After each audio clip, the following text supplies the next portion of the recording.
Hi, I'm Brandon Leonard, Director of Strategic Initiatives with Men's Health Network. And I'm here today talking to Judy Seals-Togbo, who is the Project Director for the Tennessee Men's Health Network. So welcome, Judy. Thank you so much, Brandon, for having me. I'm delighted to be here today. Well, I'd like for you to maybe start by telling us how you got involved with Men's Health Network and what motivated you to get involved in this work.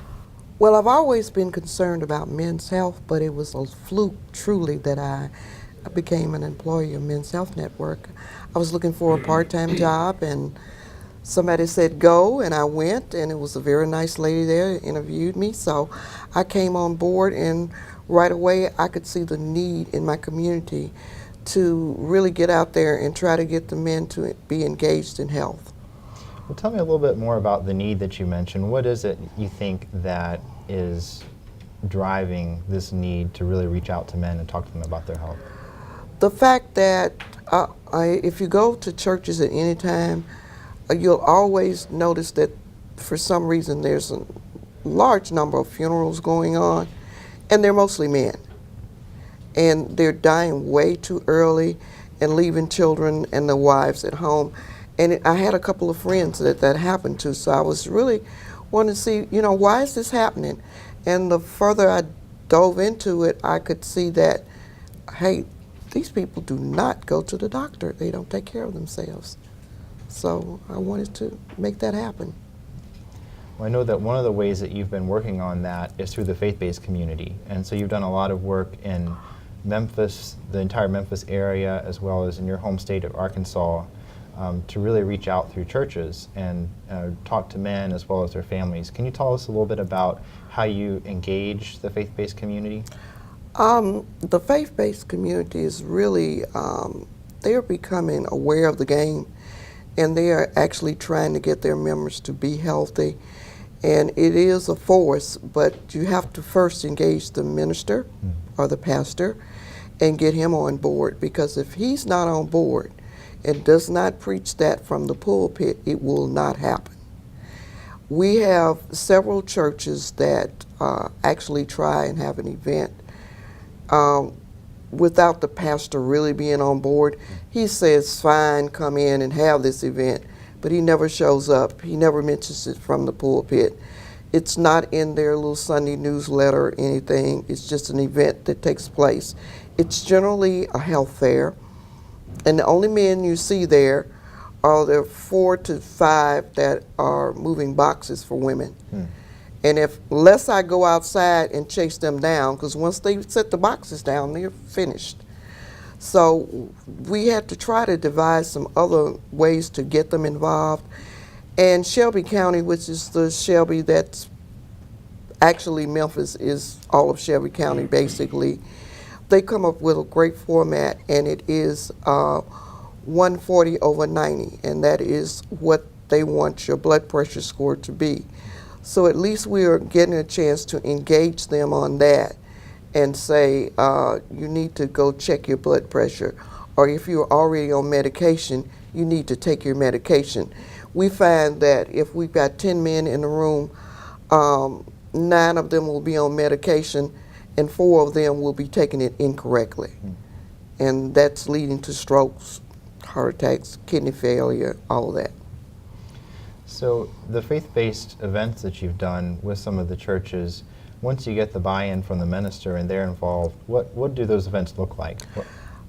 Typically, it depends on the size of the congregation and the church as a whole. There are we have a lot of churches. I fondly say that there's a church on every corner and one in the middle of the block in Memphis. So at any given time, it depends on what's going on around that congregation, because they try to pull in the community too. But we have a lot of large churches. They sometimes seat up to 5,000 people.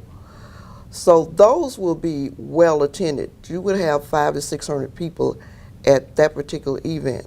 If it's a smaller church, you would have maybe 50 to 100 people coming through that are coming from the community and from the membership of the church also. If the person that's planning it will either call me or somebody like me that's interested in putting together health fairs, we will have what they need, which is general heart assessment, screening. Sometimes we'll also bring in other vendors that provide services. We have a couple of people that do the things that they need for diabetes, the shoes and other things that have to go along with that. Doctors that have no problem with coming out to speak at these events, and also to provide sidebars or screenings when you need a doctor on the facility and there's not one that's coming in with whatever team. Some of our teams are actually from hospitals, and some of them are from nursing organizations, so sometimes we have to recruit from the membership itself.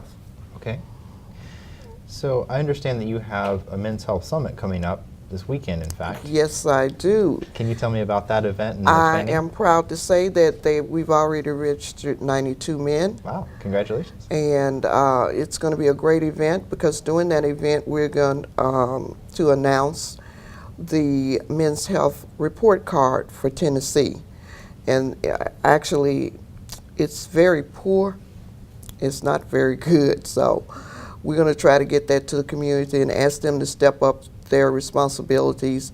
Working with the Church Health Center is the venue where this will take place, and he's a partner. So we will have a model for healthy living, which includes not only your general health, your exercise, but it also includes the faith. So it rounds out, it has 6 prongs on it, and it really rounds out the family. You're very involved in a leadership role in your local and state cancer coalitions in Tennessee. Can you tell me a little bit more about your particular role there and the kind of work that you're doing with those coalitions? Well, right now I am the state chair for Tennessee Cancer Coalition's Men's Health Division, and I'm also the West Tennessee chair for the same division. And typically I go where you call me to come, and we have to try to access the community where they are. I will, on July, an example is that is July the 6th, I will be participating in a motorcycle fest, for the lack of the correct word for it. And there will be approximately 400 to 600 people on motorcycles and antique cars, and a few vets, so, and they're very pretty vets, so. We'll be out there pushing our materials, asking them to go get checked. Now, the one thing we have not worked up to yet is actual screening at that event, because typically there's a lot of things going on that you don't want to screen around, and some of it's barbecue. We are barbecue capital of the world, so we don't want to quite do any screenings around that. But our point person is a gentleman that is a prostate cancer survivor. So he's on the mic, he's blasting, he's picking out Conrads that he's discovered that since he has prostate cancer, and he tells that they've told it. So he calls them out of the crowd. It's really a very good event. So I just like going wherever there are people, men in particular, and giving out information and trying to coax them into taking care of their health. Okay.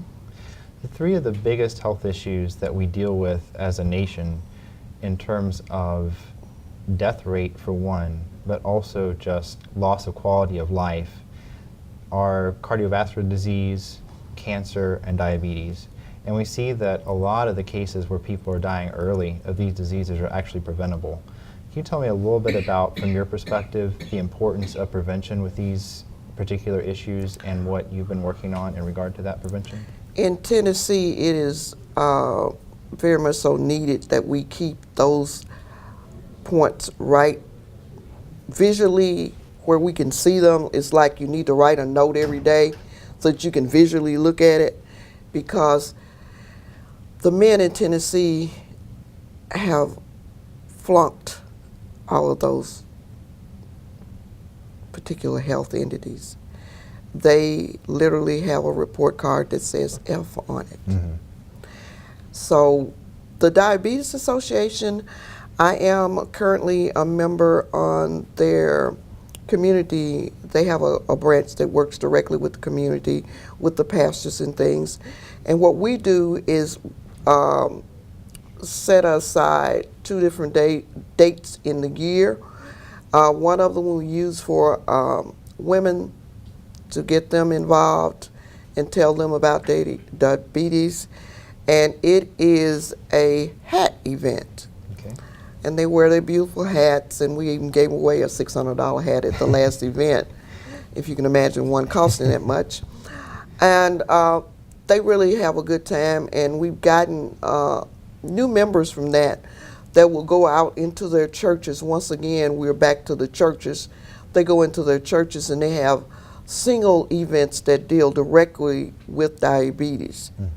Now, we have not done as much with cardiovascular. Most of those are done at the large events where we get the hospitals to come out and do their heart rate screening. We really would like to do more, because everyone you can reach is one less person that will probably die from that disease at an early age. The Cancer Coalition compiles all of the information from across the state. And we have a summit, which we just had about 2 weeks ago, to compare what is going on. And we're still a long ways from getting what we need out to the public.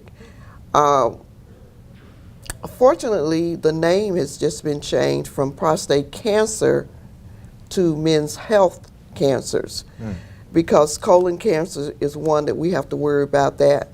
And it is completely curable. If you just go get the test at an early stage and on time, you won't have to worry about dying from colon cancer. And so we're working on that. Lung cancer is very bad in our region. Some of it is because of radon, which Tennessee in the mountain areas, and there's some all across the state, but some areas are more highly concentrated than others. So we've also started looking at that to see how we can keep that portion of lung cancer away from us. You simply check your home and that solves that problem. Well, practically, because then you have to have it treated and all of that, and that could get expensive, but at least you'll know what is going on with your health. We tend not to have a lot of non-smoking places that really adhere to the law, and then also the laws are not as strong as they should be, and we have a problem with teenage boys coming on now who are beginning to smoke, so we're doing an outreach to them. Okay. So we're small, so we tend to, I call it dipping in everybody's committee, and wherever you are, we'll always have enough information to provide to that particular community. Okay. Well, Judy, thank you so much for taking the time to speak with me today. I'm excited about all the work that you're doing, and we appreciate your time. Thank you so much.